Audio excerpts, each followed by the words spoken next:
تو اس پر حضرت زہرا سلام اللہ علیہا غضبناک ہوئے اور آخر تک ابو بکر کے ساتھ انہوں نے بات نہیں کیا. ان کے ساتھ اس کو حجران ہوا. حجران بولتے ہیں کہ کٹی ہو جائے, غضبناک ہو جائے, اس آخر تک ایک جملہ بھی نہ کہے. ٹھیک ہے نا. تو واضح ہے کہ حضرت زہرا سلام اللہ علیہا بھی ابو بکر کو جھوٹا سمجھتی تھی. سیدۃ النساء العالمین, سیدۃ اہل الجنہ, بخاری کی حدیث ہے سیدۃ اہل الجنہ, وہ ان کو سچا نہیں سمجھتی تھی, کیونکہ اگر سچا ہوتا ابو بکر, یہ اپنا میراث مانگ رہے ہیں نا, میراث تو ملتی نہیں ہے, تو اگر میراث پہ قبضہ کر لیں حضرت زہرا سلام اللہ علیہا, تو یہ تو حرام ہے ان کے لیے, کیونکہ ان کی میراث ہی نہیں ہے, حق ہی نہیں ہے. تو ابو بکر نے ان کو حرام سے بچایا. جب ابو بکر نے, اگر اس پہ ناراضگی کا کوئی حق ہی نہیں ہے, اگر ناراض ہوتی ہیں تو اس کا مطلب یہی ہے کہ اس حدیث کو جھوٹا سمجھتی ہیں نا. پیغمبر کے گھر والے ہیں, اور پیغمبر کے گھر والے اگر کوئی مطالبہ لے کر آ جاتے ہیں اور ان کی غیر معمولی قربانیاں بھی ہیں, تو قومی املاک کے اندر تو بہت کچھ موجود ہے, اور باقی صحابہ کو بھی دیا جاتا ہے. ظاہری بات ہے, فتوحات ہوئی ہیں, جو حصے ملتے تھے, کچھ تقسیم بھی ہوتے تھے.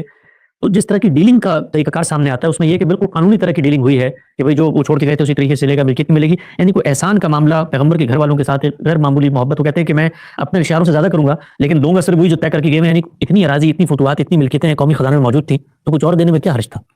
دینے دلانے کا کیا سوال ہے؟ یہ باب فلک کے بارے میں بحث ہو رہی ہے. کیا وہاں کوئی اس طرح کا معاملہ تھا؟ بحث تھا. وظائف جس طرح سے باقی لوگوں کو ملتے تھے, اسی طریقے سے رسول اللہ کے خاندان کو بھی ملتے تھے. یعنی وظائف تو بہت بڑی مقدار میں دیے جاتے رہے ہیں. یہ زیر بحث نہیں, تو الگ سے چل رہے تھے, وہ تو الگ سے چل رہے تھے. یعنی یہ نہیں ہے کہ کوئی اور مطالبہ تھا جس کو انہوں نے پورا کرنے سے انکار کر دیا, یا وظائف نہیں مل رہے تھے.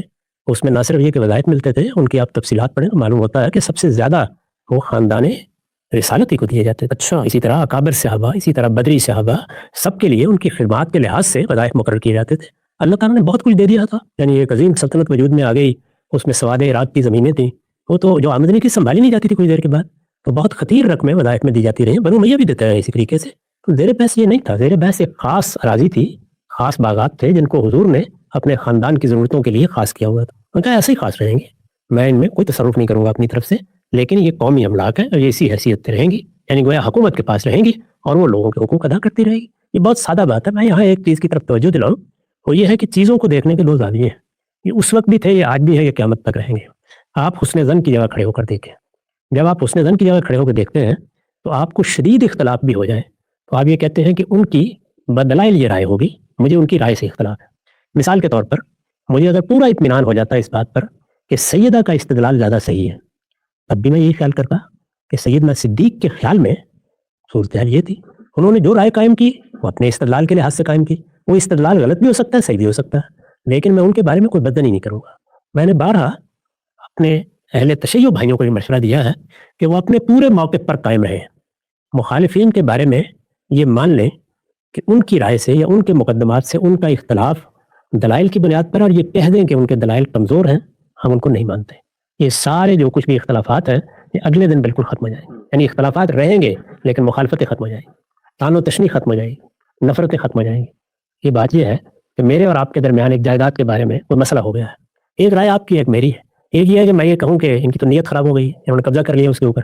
ایک یہ ہے کہ میں یہ کہوں کہ ان کا نقطہ نظر مجھ سے مختلف ہے, ان کے دلائل کمزور ہیں, میں ان دلائل کی بنیاد پر یہ رائے رکھتا ہوں, یہ رائے رکھتے ہیں.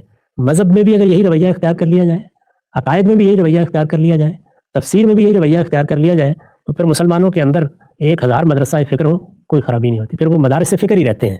لیکن جب اس سے آگے بڑھ کر ہم نیت پر حملہ آور ہوتے, محرکات طے کرتے, اس کے پس منظر میں اترنے کی کوشش کرتے, لوگوں کو دشمن بنا کے غور کرتے ہیں, تو پھر ظاہر بات ہے کہ ایک دوسرے کے لیے دشنام ہوتی ہے. پھر وہی آدمی جو اپنی طرف سے پوری صداقت کے ساتھ ایک معاملہ کر رہا ہوتا ہے, اس کے لیے غاصب سے کم لفظ ہمارے پاس نہیں ہوتا. تو اس میں کوئی حرج نہیں ہے کہ آپ اپنا استدلال قائم رکھیں. اگر آپ کے نزدیک ایک عقیدہ ہے, ایک نقطہ نظر ہے, وہ آپ اس کو درست سمجھ کے اختیار کیے رہیں. دوسرے کا یہ حق مان لیں کہ وہ نیک نیتی کے ساتھ آپ سے اختلاف کر رہا ہے. یہ دنیا میں جینے کا سلیقہ ہے. اختیار کر لیجئے, مسائل ختم ہو جائیں گے. آراء رہیں گی, اختلافات بھی رہیں گے, لیکن اختلافات کبھی انسانوں کے درمیان نفرت کی دیواریں نہیں بنائیں گے.